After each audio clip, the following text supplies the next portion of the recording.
ನಮಸ್ಕಾರ ವೀಕ್ಷಕರೇ, world education centre ವಿಶೇಷ ನೇರ ಪ್ರಸಾರ ಕಾರ್ಯಕ್ರಮಕ್ಕೆ ತಮ್ಮೆಲ್ಲರಿಗೂ ಆತ್ಮೀಯವಾದ ಸ್ವಾಗತ. ನಾನು ಕಾವ್ಯ. ವೀಕ್ಷಕರೇ, MBBS ಮಾಡಬೇಕಂತ ಸಾಕಷ್ಟು ವಿದ್ಯಾರ್ಥಿಗಳಿಗೆ ಆಸೆ ಇರುತ್ತೆ.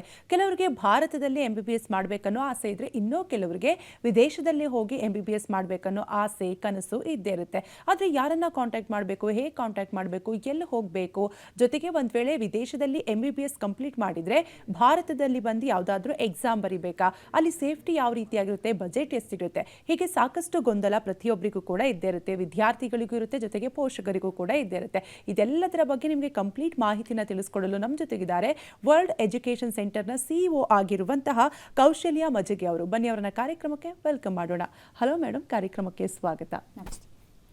ಇನ್ನು ಈಗಾಗಲೇ ವರ್ಲ್ಡ್ ಎಜುಕೇಷನ್ ಸೆಂಟರ್ ವತಿಯಿಂದ ವಿದೇಶದಲ್ಲಿ ಹೋಗಿ MBBS ಮಾಡ್ತಿರುವಂತಹ ಪೂರ್ವಿಕಾ ಅವರಿದ್ದಾರೆ. ಅವರು ಸೆಕೆಂಡ್ ಇಯರ್ MBBS ಮಾಡ್ತಿದ್ದಾರೆ. ಅವರು ಕೂಡ ಇವತ್ತಿನ ಕಾರ್ಯಕ್ರಮದಲ್ಲಿ ಜಾಯ್ನ್ ಆಗಿದ್ದಾರೆ. ಅವರನ್ನು ಕೂಡ ವೆಲ್ಕಮ್ ಮಾಡೋಣ. ಹಲೋ ಪೂರ್ವಿಕಾ ಅವರೇ, ನಿಮಗೂ ಕೂಡ ಕಾರ್ಯಕ್ರಮಕ್ಕೆ ಸ್ವಾಗತ. ಇನ್ನು ಪೂರ್ವಿಕಾ ಅವರ ತಾಯಿ ಆಗಿರುವಂತಹ ಅನು ಆರ್ ಅವರು ಕೂಡ ಇವತ್ತಿನ ಕಾರ್ಯಕ್ರಮದಲ್ಲಿ ಜಾಯ್ನ್ ಆಗಿದ್ದಾರೆ. ಬನ್ನಿ ಅವರನ್ನು ಕೂಡ ಕಾರ್ಯಕ್ರಮಕ್ಕೆ ವೆಲ್ಕಮ್ ಮಾಡೋಣ. ಹಲೋ ಮೇಡಮ್, ನಿಮಗೂ ಕೂಡ ಕಾರ್ಯಕ್ರಮಕ್ಕೆ ಸ್ವಾಗತ. ಎಸ್ ಮೇಡಮ್, ಈಗಾಗಲೇ MBBS ಮಾಡಬೇಕು ಅಂತ ಪ್ರತಿಯೊಬ್ಬರಿಗೂ ಕೂಡ ಆಸೆ ಇದ್ದೇ ಇರುತ್ತೆ. ಅದರಲ್ಲೂ ಕೂಡ ಇಂಡಿಯಾದಲ್ಲಿ ಒಂದು ವೇಳೆ ಸೀಟ್ ಸಿಗಲಿಲ್ಲ ಅಂದರೆ ವಿದೇಶದಲ್ಲಿ ಹೋಗಿ MBBS ಮಾಡಬೇಕನ್ನೋ ಆಸೆ ಇದ್ದೇ ಇರುತ್ತೆ. ವಿದ್ಯಾರ್ಥಿಗಳ ಜೊತೆಗೆ ಪೋಷಕರಿಗೂ ಕೂಡ ಇದ್ದೇ ಇರುತ್ತೆ.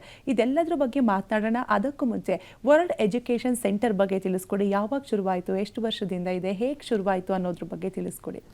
ನಮ್ಮ ವರ್ಲ್ಡ್ ಎಜುಕೇಷನ್ ಸೆಂಟರ್ ಕಳೆದ 12 ವರ್ಷಗಳಿಂದ ನಮ್ಮ ಕರ್ನಾಟಕದ ವಿದ್ಯಾರ್ಥಿಗಳಿಗೆ, ಹೊರದೇಶಗಳಿಗೆ, ಎಷ್ಟೋ ವಿದ್ಯಾರ್ಥಿಗಳು ಇದೇ ವರ್ಷ ಜಸ್ಟ್ 177 ಮಾರ್ಕ್ಸ್ ತೆಗೆದಿದ್ರೆ, SC ST ಮತ್ತು OBC ಕ್ಯಾಟಗರಿ ವಿದ್ಯಾರ್ಥಿಗಳು, ಹಾಗೆಯೇ ಜನರಲ್ ಕ್ಯಾಟಗರಿ ವಿದ್ಯಾರ್ಥಿಗಳು ಜಸ್ಟ್ 213 ಮಾರ್ಕ್ಸ್ ತೆಗೆದಿರ್ತಾರೆ. ಅವ್ರಿಗೆ ಇಂಡಿಯಾದಲ್ಲಿ ಸೀಟ್ ಸಿಗಲ್ಲ, ಇಂಡಿಯಾದಲ್ಲಿ MBBS ಮಾಡೋಕ್ಕೆ ಯಾವುದೇ ರೀತಿಯ ಅವಕಾಶಗಳಿರಲ್ಲ. ಅಂಥ ಒಂದು ಸಮಯದಲ್ಲಿ ಹೊರದೇಶಗಳಿಗೆ ಹೋಗಿ ತುಂಬ ಕಡಿಮೆ ವೆಚ್ಚದಲ್ಲಿ 3 ರಿಂದ 4 ಲಕ್ಷದಲ್ಲೂ ಕೂಡ ಅವರು ರಷ್ಯಾ, ಜಾರ್ಜಿಯಾ ಈ ಥರ ಬೇರೆ ಬೇರೆ ದೇಶಗಳಿಗೆ ಹೋಗಿ MBBS ಮಾಡ್ಬೋದು ಅಂತ ಅವೇರ್ನೆಸ್ ನಾವು ಕಳೆದ 12 ವರ್ಷಗಳಿಂದ ಕೊಡ್ತಾ ಬಂದಿದ್ದೀವಿ. ನಮ್ಮ ಸಂಸ್ಥೆ ಮುಖಾಂತರ 3000ಕ್ಕೂ ಹೆಚ್ಚಿನ ವಿದ್ಯಾರ್ಥಿಗಳು ಹೊರದೇಶಗಳಲ್ಲಿ, ಬೇರೆ ಬೇರೆ ದೇಶಗಳಲ್ಲಿ ಹೋಗಿ ಅವರ ಒಂದು MBBS ಅಧ್ಯಯನ ಕಂಪ್ಲೀಟ್ ಮಾಡಿದ್ದಾರೆ. ನಮ್ಮ ಕರ್ನಾಟಕದಲ್ಲಿ ಸಕ್ಸಸ್ಫುಲಿ ಪ್ರಾಕ್ಟೀಸ್ ಮಾಡ್ತಿದ್ದಾರೆ. ಆ್ಯಸ್ ಅ ಡಾಕ್ಟರ್ಸ್ PG ಮಾಡಿದ್ದಾರೆ. ಬೇರೆ ನಮ್ಮ ಕರ್ನಾಟಕ ಅಲ್ಲದೆ ಬೇರೆ ಬೇರೆ ದೇಶಗಳಲ್ಲೂ ಕೂಡ ಪ್ರಾಕ್ಟೀಸ್ ಮಾಡ್ತಿದ್ದಾರೆ. ಸೊ ಹೀಗೆ ಯಾವ ದೇಶ ಉತ್ತಮ, ಅಲ್ಲಿ ಏನು ಫೀ ಸ್ಟ್ರಕ್ಚರ್ ಇರುತ್ತೆ, ಅಪ್ಲಿಕೇಶನ್ ಪ್ರಾಸೆಸ್ ಏನು, ಡಾಕ್ಯುಮೆಂಟೇಷನು, ಹಾಗೆಯೇ ಅವ್ರಿಗೆ ಕರ್ಕೊಂಡು ಹೋಗೋದು, ಕಂಪ್ಲೀಟ್ 6 ವರ್ಷಗಳ ಕಾಲ ಆ ಮಕ್ಕಳ ಒಂದು ಸಂಪೂರ್ಣ ಜವಾಬ್ದಾರಿ ನಮ್ಮ ವರ್ಲ್ಡ್ ಎಜುಕೇಷನ್ ಸೆಂಟರ್ ಸಂಸ್ಥೆ ಹೊತ್ಕೊಳುತ್ತೆ. ಸೊ ನಮ್ಮ ಕರ್ನಾಟಕದ ವಿದ್ಯಾರ್ಥಿಗಳು ತುಂಬ ನೀಟಲ್ಲಿ ಜಸ್ಟ್ ಕ್ವಾಲಿಫೈ ಆಗಿದ್ದರೆ ದಯವಿಟ್ಟು ಈ ಒಂದು ಹೊರದೇಶಗಳಿಗೆ ಹೋಗಿ ಓದುವಂಥ ಒಂದು ಅವಕಾಶನ ಎಲ್ಲರೂ ಯೂಸ್ ಮಾಡ್ಕೋಬೋದು. ಹಾಗೆ ಅವರು ಡಾಕ್ಟರ್ ಆಗುವಂಥ ಕನಸನ್ನು ನನಸು ಮಾಡ್ಕೋಬೋದು. ನಮ್ಮ ಸಂಸ್ಥೆ ಖಂಡಿತ ಎಲ್ಲ ಮಕ್ಕಳ ಬೆನ್ನಲ್ಲಿ, ಅವರ ಒಂದು ಬೆನ್ನ ಹಿಂದೆ ನಾವು ಇರ್ತೀವಿ ಅಂತ ಹೇಳಲಿಕ್ಕೆ ಇಷ್ಟಪಡ್ತೀನಿ. ಎಸ್ ಪೂರ್ವಿಕಾ ಅವರೇ, ಇನ್ನು ನಿಮಗೆ ವರ್ಲ್ಡ್ ಎಜುಕೇಷನ್ ಸೆಂಟರ್ ಬಗ್ಗೆ ಹೇಗೆ ಗೊತ್ತಾಯಿತು? ಮೂಲತಃ ನೀವೆಲ್ಲಿ ಅವರು? ಈಗಾಗಲೇ ವಿದೇಶದಲ್ಲಿ ಹೋಗಿ ಸೆಕೆಂಡ್ ಇಯರ್ MBBS ಮಾಡ್ತಿದ್ದೀರಾ. ಯಾವ ದೇಶದಲ್ಲಿ ಹೋಗಿ ನೀವು MBBS ಮಾಡ್ತಿದ್ದೀರಾ, ತಿಳಿಸ್ಕೊಡ್ಬೋದಾ?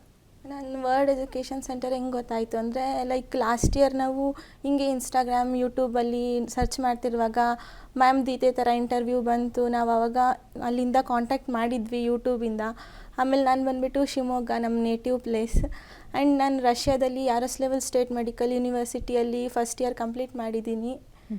ಆ್ಯಂಡ್ ಮ್ಯಾಮ್ ನಮ್ಮ ಜೊತೆ ಲಾಸ್ಟ್ ಇಯರ್ ನಮ್ಮ ಜೊತೆ ಬಂದು 1 ವೀಕ್ ಇದ್ದು, ಲೈಕ್ ಫ್ರಮ್ ಕೌನ್ಸ್ಲಿಂಗಿಂದ ಹಿಡ್ದು admission process and till today and till last year ತನಕನೂ ನಮ್ಮ ಜೊತೆಗಿರ್ತಾರೆ ಮ್ಯಾಮ್. ಅಟ್ ಎನಿ ಟೈಮಲ್ಲಿ ನಾವು ಕಾಲ್ ಮಾಡಲಿ, ಏನೇ ಮಾಡಿದರೂ ಸಪೋರ್ಟ್ ಮಾಡ್ತಾರೆ, ಇಮಿಡಿಯೇಟ್ಲಿ ಸಪೋರ್ಟ್ ಮಾಡ್ತಾರೆ. ಎಸ್ ಅನ್ನೋರೇನು ಮಕ್ಕಳಿಗೆ MBBS ಮಾಡಬೇಕನ್ನೋ ಕನಸು ಎಷ್ಟಿರುತ್ತೋ ಪೋಷಕರಿಗೆ, ಅಷ್ಟೇ ಭಯ, ಆತಂಕ ಕೂಡ ಇರುತ್ತೆ. ಯಾಕಂದರೆ ಎಷ್ಟೋ ಜನ ವಿದ್ಯಾರ್ಥಿಗಳು, ಎಷ್ಟೋ ಜನ ಮಕ್ಕಳು ಬೆಂಗಳೂರಿಗೆ ಬಂದಿರೋದಿಲ್ಲ ಊರುಗಳಿಂದ. ಸೊ ಇನ್ನು ವಿದೇಶದಲ್ಲಿ ಹೋಗಿ MBBS ಮಾಡ್ತಾರೆ ಅಂದರೆ ನಿಮಗೆ ಎಷ್ಟು ಭಯ ಆಗಿತ್ತು? ಅಂದರೆ ಪೂರ್ವಿಕವರು ಹೋಗುವಂತಹ ಸಂದರ್ಭದಲ್ಲಿ ಭಯ ಇತ್ತಾ, ಇಲ್ಲ ವರ್ಲ್ಡ್ ಎಜುಕೇಷನ್ ಸೆಂಟರಿಂದ ನಿಮಗೆ ಯಾವೆಲ್ಲ ರೀತಿಯಾಗಿ ಕ್ಲಾರಿಟಿಯನ್ನು ಕೊಟ್ಟಿದ್ರು ಅನ್ನೋದನ್ನು ತಿಳಿಸ್ಕೊಡ್ಬೋದಾ? ಮೇಯ್ನ್ಲಿ ನಮಗೆ ಶಿವಮೊಗ್ಗದವರಾಗಿರೋದ್ರಿಂದ ಕೌಸಲ್ಯ ಮೇಡಮ್ಮು ಹೊನ್ನಾಳಿಯವರು ನಿಯರು. ಆಮೇಲೆ ಅವರು ವೆರಿ ಟ್ರಸ್ಟೆಡ್, ಗೊತ್ತಿರೋರು. ಅವ್ರ ತಂದೆ ಎಲ್ಲ ಟೀಚರು. ಆಮೇಲೆ ಯೂಟ್ಯೂಬಲ್ಲಿ ಸರ್ಚ್ ಮಾಡಿದಾಗ ಅವ್ರದ್ದು ಸರ್ವಿಸ್ ಬಗ್ಗೆ ಎಲ್ಲ ತುಂಬ ವಿಡಿಯೋಸ್ನೆಲ್ಲ ನೋಡಿದ್ವಿ. ಲೈಕ್ ಹಿಂಗೆ ಕಾಂಟ್ಯಾಕ್ಟ್ ಮಾಡಿದಾಗ ಟ್ರಸ್ಟೆಡ್ ಅನ್ನಿಸ್ತು. ಆನಂತರ ಅವರು ಕರ್ಕೊಂಡು ಹೋಗೋದು ಮತ್ತು ಕರ್ಕೊಂಬರೋದು, ಅವ್ರ ಮಕ್ಕಳನ್ನ ತಮ್ಮ ಮಕ್ಕಳು ಅನ್ನೋ ಥರ ನೋಡಿಕೊಂಡು 15 ಡೇಸ್ ಅಲ್ಲಿ ಇದ್ದು ಅಲ್ಲಿ ಫಾರ್ಮಾಲಿಟೀಸ್ ಎಲ್ಲ ಮುಗಿಸಿ ಮೆಡಿಕಲ್ ಎಕ್ಸಾಮಿಂದ ಹಿಡ್ದು ಏನೊಂದಕ್ಕಾದ್ರೂ ಅವರೇ ಜೊತೆಲಿದ್ದು ಎಲ್ಲ ಮಾಡ್ತಾರೆ ಅಂದಾಗ ನಮಗೊಂದು ಧೈರ್ಯ ಬಂತು, ಮಾರಲ್ ಸಪೋರ್ಟ್. ಒಂದು ಟ್ರಸ್ಟ್ ಬಂತು ಅಂದಾಗ ನಾವು ಅವ್ರನ್ನ ನಂಬಿ ಕಳಿಸಿದ್ದೀವಿ ಅಂದಮೇಲೆ ಅವರು ತುಂಬ ರೀತಿಲಿ ನಮಗೆ ಸಹಕಾರ ಮಾಡಿದರು.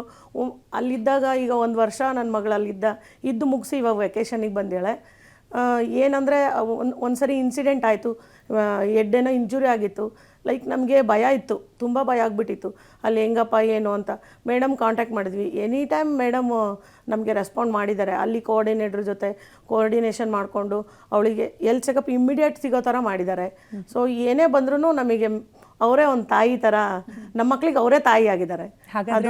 ಭಯ ಇಲ್ಲ ಇಲ್ಲ ಮ್ಯಾಮ್. ಆಮೇಲೆ ಮಗಳು ನಮಗೆ ಅಶ್ಯೂರೆನ್ಸ್ ಕೊಟ್ಟಿದ್ದಾಳೆ, ಅಲ್ಲಿ ಕಂಟ್ರಿಲಿ ತುಂಬ ಸೇಫ್ಟಿ ಇದೆ, ಇಂಡಿಯಾಗಿಂತ ತುಂಬ ಸೇಫ್ಟಿ ಇದೆ. ವಿಂಡೋಸ್ ಎಲ್ಲ ಓಪನ್ ಮಾಡ್ಕೊಂಡು ಇರ್ತೀರಲ್ಲ ಪುಟ್ಟ ಅಂತ ನಾನೇ ಕೇಳಿದರೆ ಅವಳು ಹೇಳ್ತಿರ್ತಾಳೆ, ಮಮ್ಮಿ ಇಲ್ಲೆಲ್ಲ ತುಂಬ CC ಕ್ಯಾಮ್ರಾಸ್ ಇದೆ, ತುಂಬ ಅಲರ್ಟ್ ಸಿಟಿ ಇದೆ ನಮ್ಮ ಇಂಡಿಯಾಗೆ ಹೋಲಿಸಿದ್ರೆ ಕೋಲೇಟ್ ಮಾಡಿದರೆ ಅಂತ ಅವರೇ ಅಷ್ಟು ಅಶೂರಾಗಿ ಹೇಳುವಾಗ ನಮಗೆ ತುಂಬ ಧೈರ್ಯ ಬಂದಿದೆ ಮ್ಯಾಮ್. ಎಸ್ ಮತ್ತಷ್ಟು ಮಾತನಾಡೋಣ. ವೀಕ್ಷಕರೇ, ಇನ್ನು ನೀವು ಕೂಡ ಒಂದು ವೇಳೆ MBBS ಮಾಡಬೇಕನ್ನೋ ಆಸೆ ಕನಸಿದ್ರೆ ಯಾರನ್ನ ಕಾಂಟ್ಯಾಕ್ಟ್ ಮಾಡಬೇಕು, ಹೇಗೆ ಕಾಂಟ್ಯಾಕ್ಟ್ ಮಾಡಬೇಕು ಅನ್ನುವಂತಹ ಗೊಂದಲ ಇದ್ದರೆ ನಿಮ್ಮ TV ಸ್ಕ್ರೀನ್ ಮೇಲೆ ಬರ್ತಾ ಇರುವಂತಹ ನಂಬರ್ಗೆ ಕರೆ ಮಾಡಿ. ಕೌಶಲ್ಯ ಮೇಡಮ್ ಇರ್ತಾರೆ, ನೇರವಾಗಿ ಮಾತಾಡಿ ನಿಮ್ಮೆಲ್ಲ ಪ್ರಶ್ನೆಗಳಿಗೂ ಕೂಡ ಉತ್ತರವನ್ನು ಕಂಡುಕೊಳ್ಳಿ.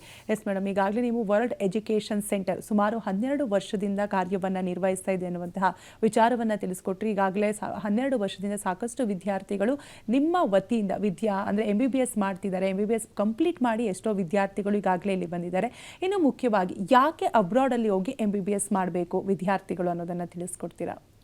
ಸೊ ಒಂದು ಮೇನ್ ನಮ್ಮ ದೇಶದಲ್ಲಿರುವಂಥ ಅವಕಾಶಗಳ ಕೊರತೆ. ಸೊ ಕರ್ನಾಟಕದಲ್ಲಿ ಓನ್ಲಿ 4,000 ಗೌರ್ಮೆಂಟ್ ಸೀಟ್ಸ್ ಇದೆ, ಅರೌಂಡ್ 6,000 ಪ್ರೈವೇಟ್ ಸೀಟ್ಸ್ ಇದೆ. ಎಲ್ಲರಿಗೂ 1.5 ಲಕ್ಷ ಮಕ್ಕಳು ನೀಟ್ ಬರೆದಿದ್ದಾರೆ ಈ ವರ್ಷ, ಬರೀ ಕರ್ನಾಟಕದಲ್ಲಿ ಹೇಳ್ತಾ ಇದ್ದೀನಿ ನಾನು. ಸೊ ಇಂಡಿಯಾದಲ್ಲಿ 25 ಲಕ್ಷಕ್ಕೂ ಹೆಚ್ಚಿನ ಮಕ್ಕಳು ನೀಟ್ ಬರೀತಾರೆ. ಬಟ್ ನಾವು ಕರ್ನಾಟಕದಲ್ಲಿ ಸೇವೆ ಸಲ್ಲಿಸೋದ್ರಿಂದ ನಾವು ಕರ್ನಾಟಕ ಮಕ್ಕಳ ಬಗ್ಗೆನೇ ಮಾತಾಡೋಣ. 4,000 ವಿದ್ಯಾರ್ಥಿಗಳು, 4,000 ಸೀಟ್ಗೆ 1.5 ಲಕ್ಷ ವಿದ್ಯಾರ್ಥಿಗಳು ಪ್ರಯತ್ನ ಮಾಡ್ತಾರೆ. ಎಲ್ಲರೂ ನನಗೆ MBBS ಸೀಟ್ ಸಿಗುತ್ತೆ ಅಂತ ಅನ್ಕೋತಾರೆ.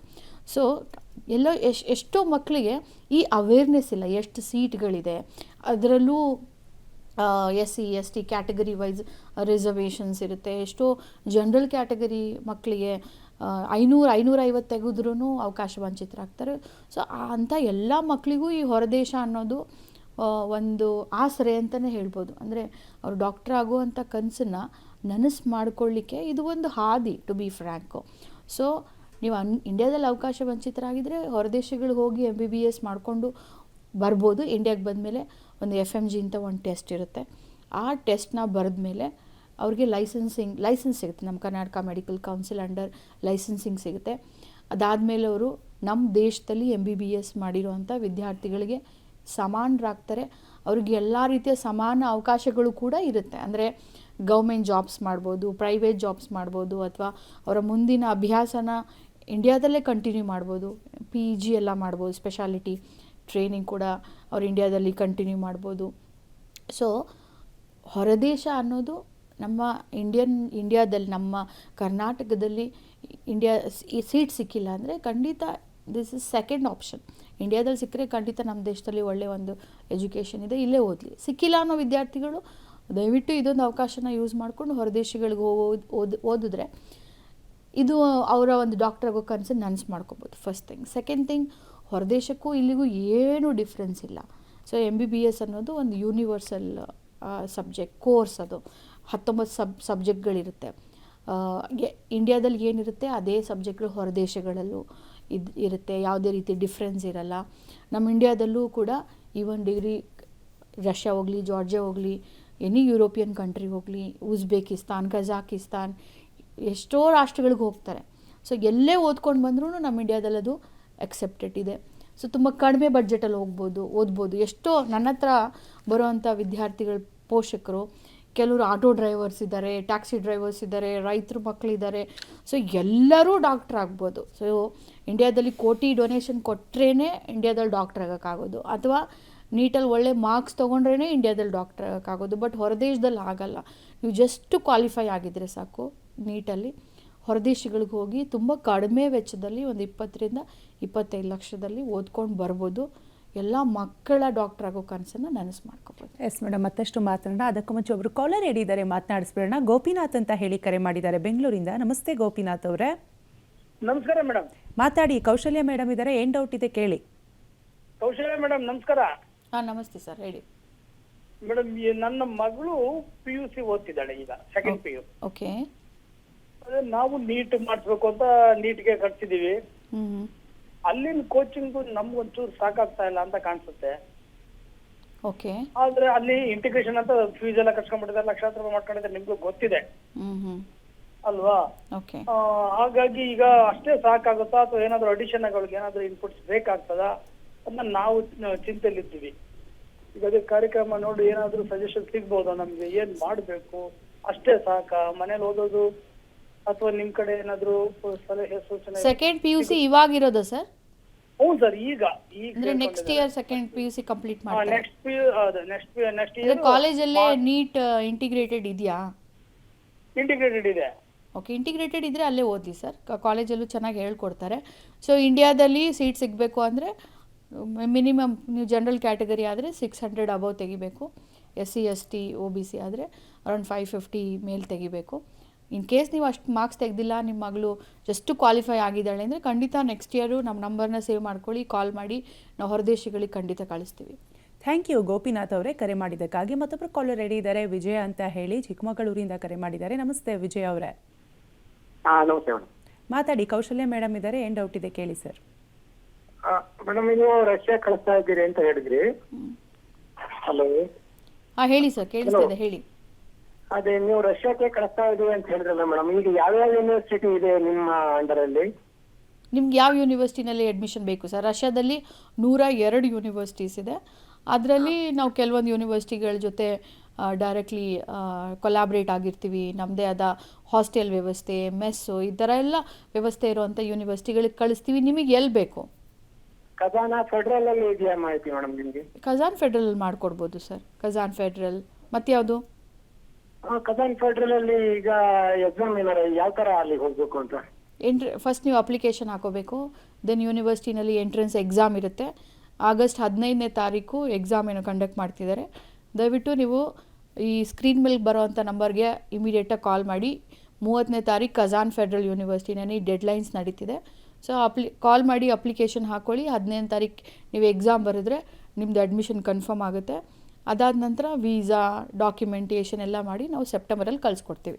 ಥ್ಯಾಂಕ್ ಯು ವಿಜಯ್ ಅವರೇ ಕರೆ ಮಾಡಿದ್ದಕ್ಕಾಗಿ. ಎಸ್ ಮೇಡಮ್, ಈಗಾಗಲೇ ವರ್ಲ್ಡ್ ಎಜುಕೇಷನ್ ಸೆಂಟರ್ ಬಗ್ಗೆ ಸಾಕಷ್ಟು ವಿಚಾರವನ್ನು ತಿಳಿಸ್ಕೊಡ್ತಾ ಇದ್ರಿ. ಇನ್ನು ಯಾಕೆ ಇಲ್ಲಿಂದ ಹೋಗಿ ವಿದೇಶಗಳಲ್ಲಿ MBBS ಕಂಪ್ಲೀಟ್ ಮಾಡಬೇಕು ಅನ್ನೋ ವಿಚಾರವನ್ನು ಕೂಡ ತಿಳಿಸ್ಕೊಟ್ರಿ. ಇನ್ನು ಮುಖ್ಯವಾಗಿ ಒಂದು ವೇಳೆ ವಿದೇಶದಲ್ಲಿ ಹೋಗಿ MBBS ಕಂಪ್ಲೀಟ್ ಮಾಡಿಕೊಂಡು ಇಂಡಿಯಾಗೆ ಬಂದರೆ ವ್ಯಾಲ್ಯೂ ಇರುತ್ತಾ ಹೇಗೆ ಅಂತ? ಖಂಡಿತ ಇರುತ್ತೆ ಮ್ಯಾಮ್. ಇಂಡಿಯಾಗೆ ವಾಪಸ್ ಬಂದಮೇಲೆ ಒಂದು ಲೈಸೆನ್ಸಿಂಗ್ ಟೆಸ್ಟ್ ಇರುತ್ತೆ. ಇದು ಮುಂದೆ ಇವಾಗ ಸದ್ಯಕ್ಕೆ FMG ಅಂತಾರೆ, foreign medical graduate screening test ಅಂತಾರೆ. ಮುಂದೆ ಈ ಒಂದು FMG ಕ್ಯಾನ್ಸಲ್ ಆಗಿ ನೆಕ್ಸ್ಟ್ ಅನ್ನೋದು ಬರೋದಿದೆ, ನೀಟ್ ಎಕ್ಸಿಟ್ ಅಂತಾರೆ. ಅದು ಇಂಡಿಯಾದಲ್ಲಾದರೂ ಓದಲಿ, ಅಬ್ರಾಡಲ್ಲಾದರೂ ಓದಲಿ, ಒಂದು common test, national exit test. So ಆ ಒಂದು ಟೆಸ್ಟನ್ನು ಬರೆದು ಪಾಸ್ ಆದರೆ ಅವ್ರಿಗೆ ನಮ್ಮ ಇಂಡಿಯಾದಲ್ಲಿ 10 ತಿಂಗಳು ಇಂಟರ್ನ್ಶಿಪ್ ಮಾಡಬೇಕು ಅವರು. ಅದಾದಮೇಲೆ ಲೈಸೆನ್ಸ್ ಸಿಗುತ್ತೆ.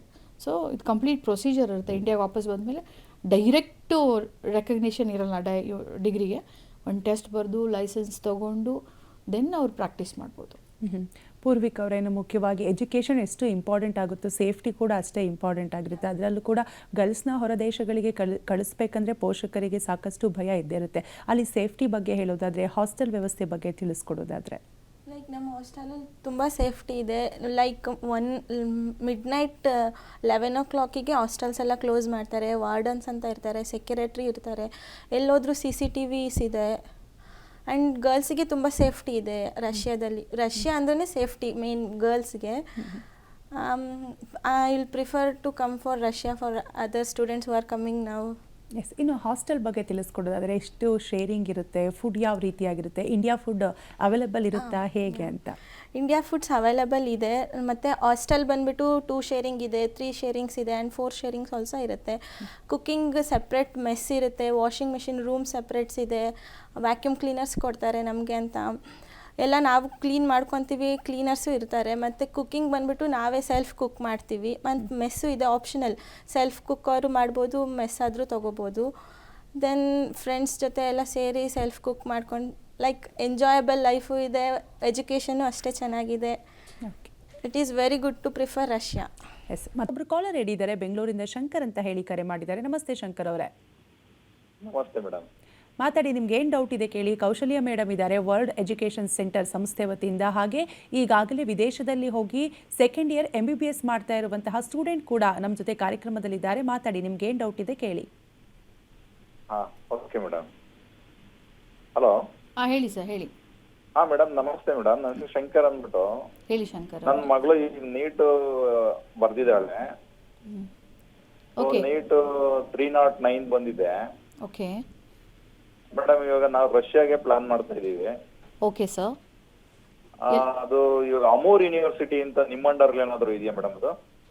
ಮಾಡ್ಕೊಡ್ಬೋದು ಸರ್, ಆಮೋರಲ್ಲೂ ಮಾಡ್ಕೊಡ್ಬೋದು. ಹೌದಾ? ನೀವು ಕಾಂಟ್ಯಾಕ್ಟ್ ಮಾಡಿ ನಮಗೆ. ಓಕೆ ನಮ್ಮ ಆಫೀಸ್ ಎಲ್ಲಿರೋದು ನೀವು ಬೆಂಗಳೂರಲ್ಲಿ? Madam ಸುಂಕುತ್ಕಟ್ಟೆ, Magadi road. ಓಕೆ, ನಮ್ಮ ಆಫೀಸ್ ಜಯನಗರ್ 9th ಬ್ಲಾಕಲ್ಲಿದೆ, ರಾಗಿಗುಡ ಟೆಂಪಲ್ ಹತ್ರ.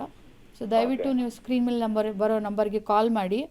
ನಮ್ಮ ಕೌನ್ಸಿಲರ್ಸ್ ನಿಮ್ಮ ಜೊತೆ ಮಾತಾಡ್ತಾರೆ. ನಮ್ಮ ಆಫೀಸ್ ಬಂದು ಮೀಟ್ ಮಾಡಿ. ಫ್ರೀ ಕೌನ್ಸಿಲಿಂಗ್ ಇರುತ್ತೆ. ಯಾವ ಯೂನಿವರ್ಸಿಟಿಗೆ ಹೋಗ್ಬೋದು, ಏನು ಫೀಸ್ ಇರುತ್ತೆ, ನಾವು ಏನೇನು ಡಾಕ್ಯುಮೆಂಟೇಷನ್ ಬೇಕು, ನಾವು ಗ್ರೂಪಲ್ಲಿ ಯಾವ್ಯಾವ ಯೂನಿವರ್ಸಿಟಿಗೆ ವಿದ್ಯಾರ್ಥಿಗಳಿಗೆ ಕಳಿಸ್ತಿದ್ದೀವಿ, ಸೊ ಎಲ್ಲ ಮಾಹಿತಿನ ನಿಮಗೆ ಫ್ರೀಯಾಗಿ ಕೊಡ್ತಾರೆ. ಅದಾದಮೇಲೆ ನೀವು ರಿಜಿಸ್ಟ್ರೇಷನ್ ಪ್ರಾಸೆಸ್ನ ಮಾಡ್ಕೋಬೋದು. ಆಮೋರ್ ಆಗಲಿ ಅಥವಾ ಬೇರೆ ಇನ್ನೊಂದು ಯೂನಿವರ್ಸಿಟಿಗಳಾಗಲಿ, ಸೊ ನೀವು ಅಪ್ಲಿಕೇಶನ್ ಹಾಕೋಬೋದು. ದಯವಿಟ್ಟು ಕಾಲ್ ಮಾಡಿ ಕಾಂಟ್ಯಾಕ್ಟ್ ಮಾಡಿ ರಿಜಿಸ್ಟ್ರೇಷನ್ ಮಾಡ್ಕೊಳ್ಳಿ. ಥ್ಯಾಂಕ್ ಯು ಶಂಕರ್ ಅವರೇ, ಕರೆ ಮಾಡಿದ್ದಕ್ಕಾಗಿ. ಎಸ್ ಮೇಡಮ್, ಇನ್ನು ಡಾಕ್ಯುಮೆಂಟ್ ಪ್ರೋಸೆಸ್ ಯಾವ ರೀತಿಯಾಗಿರುತ್ತೆ, ಯಾವೆಲ್ಲ ರೀತಿಯಾದಂತಹ ಡಾಕ್ಯುಮೆಂಟ್ಸ್ನ ತರಬೇಕಾಗುತ್ತೆ ಅಂತ? Very simple actually. ರಷ್ಯಾಗೆ ವೆರಿ ಸಿಂಪಲ್ಲು. ಸೊ ನಾವು ರಷ್ಯಾ, ಜಾರ್ಜಿಯಾ, ಹಾಗೆ ಬೇರೆ ಬೇರೆ ಯುರೋಪಿಯನ್, ಸರ್ಬಿಯಾ, ಬೋಸ್ನಿಯಾ ಇಲ್ಲೆಲ್ಲ ಅಡ್ಮಿಷನ್ಸ್ ಮಾಡ್ತೀವಿ. ಮೆಜಾರಿಟಿ ಮಕ್ಕಳು ರಷ್ಯಾಗೆ ಹೋಗ್ತಾರೆ. ನಮ್ಮಲ್ಲಿ ಒಂದು 100 ಮಕ್ಕಳು ರಷ್ಯಾಗೆ ಹೋಗ್ತಾರೆ. ರಷ್ಯಾಗೆ ತುಂಬ ಬೇಸಿಕ್ ಡಾಕ್ಯುಮೆಂಟ್ಸು. ಯಾಕಂದರೆ ರಷ್ಯಾ ಮತ್ತು ನಮ್ಮ ಇಂಡಿಯನ್ ಬಯಲಾಟ್ರಲ್ ಕಾಂಟ್ರಾಕ್ಟ್ಸ್ ಏನಿದೆ ಅವೆಲ್ಲ ತುಂಬ ಇಂಡಿಯನ್ಸ್ಗೆ ಈಸಿ ಪ್ರಾಸೆಸ್ ಥರ ಇದೆ. Just 10th marksheet, 2nd PUC marksheet, passport, ಒಂದು ಸಿಂಪಲ್ ಮೆಡಿಕಲ್ ಚೆಕಪ್ ಏನೋ ಇರುತ್ತೆ, ಹಾಗೆಯೇ ಫೋಟೋಗ್ರಾಫ್ಸ್. ಇಷ್ಟೇ ಬೇಸಿಕ್ ಡಾಕ್ಯುಮೆಂಟ್ಸು ಇದ್ದರೆ ಅಪ್ಲಿಕೇಶನ್ ಹಾಕೋಬೋದು. ಪಾಸ್ಪೋರ್ಟ್ ಇಲ್ಲ ಅಂದರೆ ನಾವೇ ಪಾಸ್ಪೋರ್ಟ್ ಮಾಡಿಕೊಡ್ತೀವಿ ವಿದ್ಯಾರ್ಥಿಗಳಿಗೆ. ಅದ್ರ ಜೊತೆಗೆ ಯೂನಿವರ್ಸಿಟಿಗಳಲ್ಲಿ ಎಂಟ್ರೆನ್ಸ್ ಟೆಸ್ಟ್ಗಳು ಕಂಡಕ್ಟ್ ಮಾಡ್ತಾರೆ. ತುಂಬ ಕೆಮಿಸ್ಟ್ರಿ ಮತ್ತು biology related questions online test ಇರುತ್ತೆ. ಅದನ್ನು ತುಂಬ ಸುಲಭವಾಗಿ ವಿದ್ಯಾರ್ಥಿಗಳು ಪಾಸ್ ಮಾಡ್ಬೋದು. ಎಲ್ಲ ಯೂನಿವರ್ಸಿಟಿಗಳಲ್ಲೂ ಇವಾಗ ಈ ಸಮಯದಲ್ಲಿ ಯೂನಿವರ್ಸಿಟಿ ಡೆಡ್ಲೈನ್ಸ್ ನಡೀತಾ ಇದೆ. ಸೊ ದಯವಿಟ್ಟು ರಷ್ಯಾಗೆ ಹೋಗಬೇಕು ಅಥವಾ ಜಾರ್ಜಿಯಾಗೆ ಹೋಗಬೇಕು ಅಂತ ವಿದ್ಯಾರ್ಥಿಗಳು ಯೋಚನೆ ಮಾಡ್ತಿದ್ರೆ, ಎಷ್ಟೋ ವಿದ್ಯಾರ್ಥಿಗಳು ನಾವು ನೀಟ್ ಕೌನ್ಸಲಿಂಗು ಅಥವಾ 200-300 ತೆಗೆದಿರೋರು ಕೌನ್ಸಲಿಂಗ್ ಅಂತಾರೆ. ಸೊ ದಯವಿಟ್ಟು 200-300-400 ತೆಗೆದಿರೋರಿಗೆ ಇಂಡಿಯಾದಲ್ಲಿ ಸೀಟ್ ಸಿಗೋಲ್ಲ.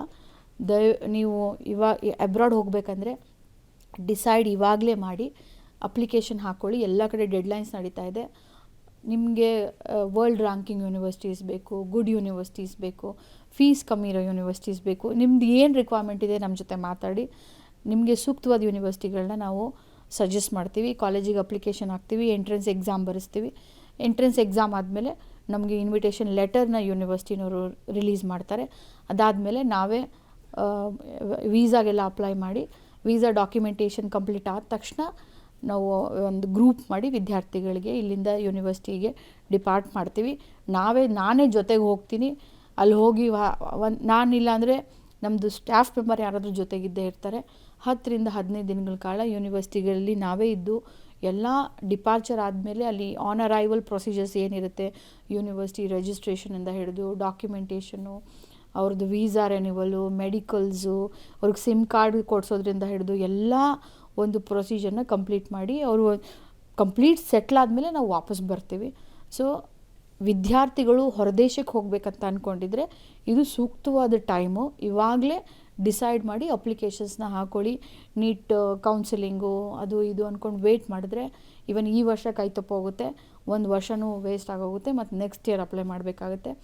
ರಷ್ಯಾದಲ್ಲಿ ಮೆಜಾರಿಟಿ ಆಫ್ ದ ಯೂನಿವರ್ಸಿಟಿಗಳಲ್ಲಿ ಫೆಬ್ರವರಿ ಇಂಟೇಕ್ ಇಲ್ಲ, ಸೆಪ್ಟೆಂಬರ್ ಇಂಟೇಕೆ ಇರೋದು. ಮ್ಯಾಕ್ಸಿಮಮ್ ಸೆಪ್ಟೆಂಬರ್, ಅಕ್ಟೋಬರ್, ನವೆಂಬರ್ ತನಕನೂ ಟೈಮ್ ಇರುತ್ತೆ. ಯೂನಿವರ್ಸಿಟಿಗೆ ಟ್ರಾವೆಲ್ ಮಾಡೋಕ್ಕೆ. ಸೊ ಏನೇನು ಡಾಕ್ಯುಮೆಂಟೇಷನ್ ಬೇಕು ನಮ್ಮ ಒಂದು ಸಂಸ್ಥೆಗೆ ಕಾಂಟ್ಯಾಕ್ಟ್ ಮಾಡಿದ್ರೆ ನಾವು ಕಂಪ್ಲೀಟ್ ಡೀಟೇಲ್ಸ್ ಕೊಡ್ತೀವಿ. ಎಸ್, ಮತ್ತಷ್ಟು ಮಾತನಾಡೋಣ. ಒಬ್ರು ಕಾಲರ್ ಹೇಳಿದ್ದಾರೆ, ಮಾತನಾಡಿಸ್ಬಿಡೋಣ. ಹಾವೇರಿಯಿಂದ ನಾರಾಯಣ್ ಅಂತ ಹೇಳಿ ಕರೆ ಮಾಡಿದ್ದಾರೆ. ನಮಸ್ತೆ ನಾರಾಯಣ್ ಅವರೇ. ನಮಸ್ಕಾರ ಮೇಡಮ್. ಮಾತಾಡಿ. ಕೌಶಲ್ಯ ಅವರಿದ್ದಾರೆ, ಏನ್ ಡೌಟ್ ಇದೆ ಕೇಳಿ. ಮೇಡಮ್, ನಮ್ಮ ಸೊಸೆ ಓಕೆ KMCಯಲ್ಲಿ BSc ನರ್ಸಿಂಗ್ ಮಾಡ್ತಾ ಇದ್ದಾರೆ. ಓಕೆ ಹಲೋ, ಹೇಳಿ ಕೇಳಿಸ್ತಾ ಇದೆ, ಹೇಳಿ. ಹುಬ್ಬಳ್ಳಿ KMCಯಲ್ಲಿ ನರ್ಸಿಂಗ್ ಮಾಡ್ತಾ ಇದ್ದಾರೆ, ಕಡೆ ವರ್ಷ ಈಗ. ಓಕೆ ಅವ್ರಿಗೆ ಅಲ್ಲಿಂದ KMCಯಲ್ಲಿ ಜರ್ಮನಿಯಲ್ಲಿ ಹೀಗೆ ನರ್ಸಿಂಗ್ ಮಾಡೋರಿಗೆ ಅಥವಾ ನರ್ಸಿಂಗ್ ಉದ್ಯೋಗ ಮಾಡೋರಿಗೆ ಆಪರ್ಚುನಿಟಿ ಅಂತ ಹೇಳಿದ್ದಾರೆ. ಅವರು ಜರ್ಮನಿ ಭಾಷೆ ಕಲಿಬೇಕು, ಮುಂದಿನ ವರ್ಷ ನಂದು PUC ಮುಗಿದ ತಕ್ಷಣ ಹೋಗ್ಬೇಕು ಅಂತ ವಿಚಾರ ಇಟ್ಕೊಂಡಿದ್ದಾರೆ. ಓಕೆ ನಾವು ಹಾಗೂ ಹೀಗೆ ಎಲ್ಲ ವಿಚಾರ ಮಾಡ್ತಾ ಇದ್ದೀವಿ. ಆದ್ರೆ ನಿಮ್ಮದು ರೀತಿಯದು MBBS ಕೋರ್ಸ್ ಬಗ್ಗೆ ಮಾತಾಡ್ತಾ ಇದ್ದೀರಾ. ಹೌದೌದು. ಈಗ ನಾನು BSc ನರ್ಸಿಂಗ್ ಮಾಡೋದ್ರ ಬಗ್ಗೆ ಅಲ್ಲಿ ಉದ್ಯೋಗಕ್ಕಾಗಿ ಹೋಗೋಳಿದ್ದಾಳೆ. ಓಕೆ, ಅದು ಯಾವ ರೀತಿ ಇದೆ? ಬಟ್ ನಾವು ಉದ್ಯೋಗಗಳ ಬಗ್ಗೆ ಏನು ಇನ್ಫಾರ್ಮೇಷನ್ ಕೊಡಲ್ಲ ಸರ್. ಓನ್ಲಿ MBBS ಅಬ್ರಾಡ್ ಬಗ್ಗೆ ಏನಾದರೂ ಕ್ವೆಶನ್ ಇದ್ದರೆ ದಯವಿಟ್ಟು ಕೇಳಿ, ನಾನು ನಿಮಗೆ ಉತ್ತರ ಕೊಡ್ಬೋದು. ಥ್ಯಾಂಕ್ ಯು ನಾರಾಯಣ್ ಅವರೇ ಕರೆ ಮಾಡಿದ್ದಕ್ಕೆ. ಎಸ್ ಪೂರ್ವಿಕಾ ಅವರೇ, ಇನ್ನು ಈಗಾಗಲೇ ಅಲ್ಲಿ ಸೇಫ್ಟಿ ಬಗ್ಗೆ, ಶೇರಿಂಗ್ ಬಗ್ಗೆ, ಫುಡ್ ಬಗ್ಗೆ ಕೂಡ ಹೇಳ್ತಾ ಇದ್ರಿ. ಇಂಡಿಯಾ ಮೆಸ್ ಕೂಡ ಇದೆ ಅನ್ನುವಂತಹ ವಿಚಾರವನ್ನು ತಿಳಿಸ್ಕೊಟ್ರಿ. ಇನ್ನು ಮುಖ್ಯವಾಗಿ ಈ ಇಂಡಿಯಾದಲ್ಲಿ MBBS ಮಾಡ್ತಿರುವಂತಹ ಎಜುಕೇಷನ್ಗೂ ವಿದೇಶದಲ್ಲಿ ಇರುವಂತಹ ಎಜುಕೇಷನ್ಗೂ ಏನಾದರೂ ಡಿಫ್ರೆನ್ಸ್ ಇದೆಯಾ, ಇಲ್ಲ ಸೇಮ್ ಸಬ್ಜೆಕ್ಟ್ಸ್ ಇರುತ್ತಾ, ಹೇಗೆ ಅಂತ? ಸೇಮ್ ಸಬ್ಜೆಕ್ಟ್ಸ್ ಇರುತ್ತೆ, ಲೈಕ್ ಭಾಳ ಏನು ಡಿಫ್ರೆನ್ಸ್ ಇಲ್ಲ. ಇಲ್ಲಿಯೂ 19 ಸಬ್ಜೆಕ್ಟ್ಸ್ ಸ್ಟಡಿ ಮಾಡ್ತೀವಿ ಇಂಡಿಯಾದಲ್ಲೂ, ರಷ್ಯಾದಲ್ಲೂ ಸೇಮ್ ಸಬ್ಜೆಕ್ಟ್ಸೇ, ಬಟ್ ಟೀಚರ್ಸ್ ಡಿಫ್ರೆನ್ಸ್ ಅಷ್ಟೇ, ಲ್ಯಾಂಗ್ವೇಜಸ್ ಡಿಫ್ರೆಂಟ್. ಮತ್ತು ನಮಗೆ ಎಕ್ಸ್ಟ್ರಾ 2 ಸಬ್ಜೆಕ್ಟ್ಸ್ ಇರುತ್ತೆ, ರಷ್ಯನ್ ಆ್ಯಂಡ್ ಲ್ಯಾಟಿನ್ ಅಂತ. ಲೈಕ್ ಆ ಲ್ಯಾಂಗ್ವೇಜಸ್ನ ಕಲಿಯೋದ್ರಿಂದ ನಮಗೆ ಲ್ಯಾಂಗ್ವೇಜ್ ಬ್ಯಾರಿಯರ್, ಡಿಫ್ರೆಂಟ್ ಲ್ಯಾಂಗ್ವೇಜ್ ಕಲಿತೀವಿ, ಇಂಟ್ರ್ಯಾಕ್ಷನ್ಸ್ ಚೆನ್ನಾಗಿ ಆಗುತ್ತೆ. ಡಿಫ್ರೆಂಟ್ ಕಂಟ್ರೀಸಲ್ಲಿ ಹೋಗಿ ನಾವು MBBS ಮಾಡೋದ್ರಿಂದ ಲ್ಯಾಂಗ್ವೇಜ್ ಇಂಪ್ರೂವ್ ಆಗುತ್ತೆ, ಬೇರೆ ಲ್ಯಾಂಗ್ವೇಜಸ್ ಕಲಿತೀವಿ. ಎಸ್ ಅನು ಅವರೇ, ಇನ್ನು ಮುಖ್ಯವಾಗಿ ನೀವು ನಿಮ್ಮ ಮಗಳನ್ನು ಯಾಕೆ ಹೊರದೇಶಕ್ಕೆ ಕಳಿಸಿ MBBS ಮಾಡಬೇಕಂತ ಅಂದ್ಕೊಂಡ್ರಿ? ಅವ್ರ ಜೊತೆ ಕಮ್ಯುನಿಕೇಷನ್ ಯಾವ ರೀತಿಯಾಗಿರುತ್ತೆ ನಿಮ್ಮದು? ಯಾವಾಗ ಬೇಕಾದರೂ ಕಾಲ್ ಮಾಡ್ಬೋದಾ, ಅಥವಾ ಇಂಥ ಟೈಮಲ್ಲೇ ಕಾಲ್ ಮಾಡಬೇಕು, ವಿಡಿಯೋ ಕಾಲ್ ಮಾಡಬೇಕು ಅಂತ ಏನಾದರೂ ಇದೆಯಾ, ಹೇಗೆ ಅಂತ? ಮ್ಯಾಮ್, ಆ್ಯಕ್ಚುಲಿ ಡಾಕ್ಟ್ರ್ ಆಗಬೇಕನ್ನೋದು ನನ್ನ ಕನಸಿತ್ತು. ನಮ್ಮ ಫ್ಯಾಮಿಲಿ ಬ್ಯಾಕ್ಗ್ರೌಂಡು ಯಾರೂ ಡಾಕ್ಟರ್ಸ್ ಆಗಿಲ್ಲ. ಸೊ ನನ್ನ ಮಗಳ ಮೂಲಕನಾದರೂ ನನ್ನ ಡ್ರೀಮ್ನ ಫುಲ್ಫಿಲ್ ಮಾಡ್ಕೋಬೇಕು ಅಂತ ಇಂಟ್ರೆಸ್ಟ್ ತೋರಿಸಿದ್ದಕ್ಕೆ ಅವಳು ಕೂಡ ಅದಕ್ಕೆ ಅಗ್ರಿ ಇದ್ಲು. ಸೊ ಹಿಂಗಿದ್ದಾಗ ಅವಳು ನೀಟಲ್ಲಿ ಕಡಿಮೆ ಮಾರ್ಕ್ಸ್ ಬಂತು, ಕ್ವಾಲಿಫೈ ಆದ್ಲು, ಒಂದು 300 ಸಮಥಿಂಗ್ ಮಾರ್ಕ್ಸ್ ಬಂತು. ಸೊ ಏನು ಮಾಡೋದು, ಲಾಂಗ್ ಟರ್ಮ್ ಕಳಿಸಿದ್ರೆ ವೇಸ್ಟ್ ಅನಿಸ್ತು, ಇಯರ್ ವೇಸ್ಟ್ ಆಗುತ್ತೆ, ಲೇಡೀಸ್ ಅಲ್ವಾ, ಬೇಗ ಏನಾದರೂ ಆಪರ್ಚುನಿಟೀಸ್ ತೊಗೋಬೇಕು ಅಂದ್ಕೊಂಡು ನಾನೇನು ಮಾಡಿದೆ, ಅವಳು ಲಾಂಗ್ ಟರ್ಮ್ ಮಾಡ್ತೀನಿ ಅಂದ್ಲು. ಬಟ್ ಬೇಡ ಮಗ, ಅಬ್ರಾಡ್ ಎಜುಕೇಷನ್ ಬಗ್ಗೆ ಸರ್ಚ್ ಮಾಡು ಯೂಟ್ಯೂಬಲ್ಲಿ ಅಂತೆಲ್ಲ ಹೇಳಿದಾಗ ಅವಳೇ ಸರ್ಚ್ ಮಾಡಿ ಓಲ್ಡ್ ಎಜುಕೇಷನ್ ಬಗ್ಗೆ ಹೇಳಿ ಮತ್ತು ಅವ್ರನ್ನ ಕಾಂಟ್ಯಾಕ್ಟ್ ಮಾಡಿದಾಗ ನಮಗೆ ಫುಲ್ ಇನ್ಫಾರ್ಮೇಷನ್ ಸಿಕ್ತು. ಅವರು ಥ್ರೂ ದಿ ಪಾಸ್ಪೋರ್ಟ್ ವೀಸಾಯಿಂದ ಹಿಡಿದು ಅಲ್ಲಿ ಅಡ್ಮಿಷನ್ ಥ್ರೂ ಎಲ್ಲ ನಾವೇ ರೆಸ್ಪಾನ್ಸಿಬಿಲಿಟಿ ತೊಗೊತೀವಿ ಅಂದಾಗ ಜಸ್ಟ್ ನಾವು ಒಂದು ಟ್ರಸ್ಟೆಡಿನ ಅಮೌಂಟ್ ಹಾಕೋದ್ರಲ್ಲಿ ತಪ್ಪೇನಿದೆ, ಒಂದು ಪರ್ಸನ್ನ ನಂಬಿಕೆ ಇಟ್ಟು ನಾವು ಮಾಡಬೇಕಲ್ವ ಅಂತೇಳಿ ಒಂದೇ ಕಾನ್ಫಿಡೆಂಟಲ್ಲಿ ಅವ್ರಿಗೇನು ನಾವು ಅವರು ಕೇಳಿದಾಗ ಅಮೌಂಟ್ ಹಾಕಿದ್ದಷ್ಟೇ. A to Z ಪ್ರೋಸೆಸ್ನ ಅವರೇ ಮಾಡಿದ್ದು. ಇನ್ ದೆನ್ ನಾವು ಅಲ್ಲಿ ಅವಳನ್ನ ಕಾಂಟ್ಯಾಕ್ಟ್ ಮಾಡೋದಂದರೆ ಅವಳೇ ವಿಡಿಯೋ ಕಾಲ್ಸ್ ಮಾಡ್ತಾಳೆ, ವಾಯ್ಸ್ ಕಾಲ್ಸ್ ಮಾಡ್ತಾಳೆ. ಇನ್ನು ನಾವು ಬೇಕು ಎನಿ ಟೈಮ್ ಅಂತಂದರೆ ಅವಳು ಮ್ಯೂಟ್ ಮಾಡ್ಕೊಂಡಿರ್ತಾಳೆ, ಮೆಸೇಜ್ ಮಾಡ್ತೀವಿ. ನಮ್ಗೇನು ಅನಿಸ್ತಿದೆ, ಲೈಕ್ ಅವಳು ಮೈಸೂರೋ ಬೆಂಗಳೂರಲ್ಲೋ ಇದ್ದಾಳೆ ಅನಿಸುತ್ತೆ. ಬಟ್ ಫಾರ್ 5,000 ಕಿಲೋಮೀಟ್ರ್ ಇರ್ಬೋದು ಅವಳು. ಬಟ್ ನಮ್ಗೇನು ಅನಿಸ್ತಿದೆ, ಅವಳು ಡೈಲಿ ಕಾಂಟ್ಯಾಕ್ಟ್ ಇದ್ದಾಳೆ, ಯಾವಾಗ ಬೇಕಾದರೂ ಸಿಗ್ತಾಳೆ. ಇನ್ ಕೇಸ್ ಫೋನ್ ಎತ್ತಿಲ್ಲ ಅಂದರೆ ಟೆಕ್ಸ್ಟ್ ಮಾಡಿದರೆ ರಿಪೀಟ್ ಕಾಲ್ ಬ್ಯಾಕ್ ಮಾಡ್ತಾಳೆ, ಕ್ಲಾಸಸ್ಸಲ್ಲಿ ಆ ಥರ ಏನಾದ್ರು ಇದ್ದಾಗ. ನಮಗೆ ಎಕ್ಸ್ಟ್ರಾ ಫೀಲ್ ಅಂತ ಏನಿಲ್ಲ. ಏನು ಫ್ಲೈಟ್ ಚಾರ್ಜಸ್ ಅವಳು ಇಲ್ಲ 500,000 ಕೊಟ್ಟು ಬಸ್ ಚಾರ್ಜ್ ಹಾಕೊಂಡು ಓಡಾಡೋದನ್ನು 50,000 ಲಕ್ಷ ಖರ್ಚು ಮಾಡ್ಕೊಂಡು ಬರ್ತಾಳೆ ಅಷ್ಟೇ. ಎವ್ರಿ ಇಯರ್ ಬರ್ತಾಳೆ, 2 months ರಜೆ ಇರುತ್ತೆ. ನಮಗೆ ಅಬ್ರಾಡ್ ಅಂತ ಯಾವ ಫೀಲಿಂಗ್ ಇಲ್ಲ, ಸೇಫ್ಟಿ ಬಗ್ಗೆನೂ ಯಾವ ತೊಂದರೆ ಇಲ್ಲ. ಓಕೆ ಎಸ್ ಕೌಶಲ್ಯ ಮೇಡಮ್, ಇವತ್ತಿನ ಕಾರ್ಯಕ್ರಮದಲ್ಲಿ ವರ್ಲ್ಡ್ ಎಜುಕೇಷನ್ ಸೆಂಟರ್ ಬಗ್ಗೆ ಸಾಕಷ್ಟು ವಿಚಾರವನ್ನು ತಿಳಿಸ್ಕೊಟ್ರಿ. Thank you so much. Purvika ಅವರೇ, ಇನ್ನು ಮುಖ್ಯವಾಗಿ ನೀವು ಅಲ್ಲಿ ಯಾವ ರೀತಿಯಾಗಿ ಹೊರದೇಶಗಳಲ್ಲಿ ಎಜುಕೇಷನ್ ಇದೆ, ಅಟ್ಮಾಸ್ಫಿಯರ್ ಯಾವ ರೀತಿಯಾಗಿದೆ, ಹಾಸ್ಟೆಲ್ ಬಗ್ಗೆ, ಫುಡ್ ಬಗ್ಗೆ ಸಾಕಷ್ಟು ವಿಚಾರವನ್ನು ಕೂಡ ತಿಳಿಸ್ಕೊಟ್ರಿ. ಹಾಗೆ ಮೇಡಮ್, ನೀವು ಕೂಡ ಮಗಳ ಎಜುಕೇಷನ್ ಬಗ್ಗೆ ನಿಮ್ಮ ಅಭಿಪ್ರಾಯವನ್ನು ಹಂಚಿಕೊಟ್ರಿ. ಥ್ಯಾಂಕ್ ಯು ಸೋ ಮಚ್ ಇಬ್ಬರಿಗೂ ಕೂಡ. ನೋಡಿದ್ರಲ್ಲ ವೀಕ್ಷಕರೇ, ಇನ್ನು ನೀವು ಕೂಡ MBBS ಮಾಡಬೇಕನ್ನೋ ಆಸೆ ಇದ್ದರೆ ಯಾರನ್ನು ಕಾಂಟ್ಯಾಕ್ಟ್ ಮಾಡಬೇಕು, ಹೇಗೆ ಕಾಂಟ್ಯಾಕ್ಟ್ ಮಾಡಬೇಕು, ಎಲ್ಲೋಗಬೇಕು ಅನ್ನುವಂತಹ ಗೊಂದಲ ಇದ್ದರೆ ನಿಮ್ಮ TV ಸ್ಕ್ರೀನ್ ಮೇಲೆ ಬರ್ತಾ ಇರುವಂತಹ ಅಡ್ರೆಸ್ ಕಾರ್ಡ್ನ ನೋಟ್ ಮಾಡ್ಕೊಳ್ಳಿ, ನೇರವಾಗಿ ಕರೆ ಮಾಡಿ, ನೇರವಾಗಿ ಭೇಟಿಯಾಗಿ ನಿಮ್ಮ ಎಲ್ಲ ಗೊಂದಲಗಳಿಗೂ ಉತ್ತರವನ್ನು ಕಂಡುಕೊಳ್ಳಿ.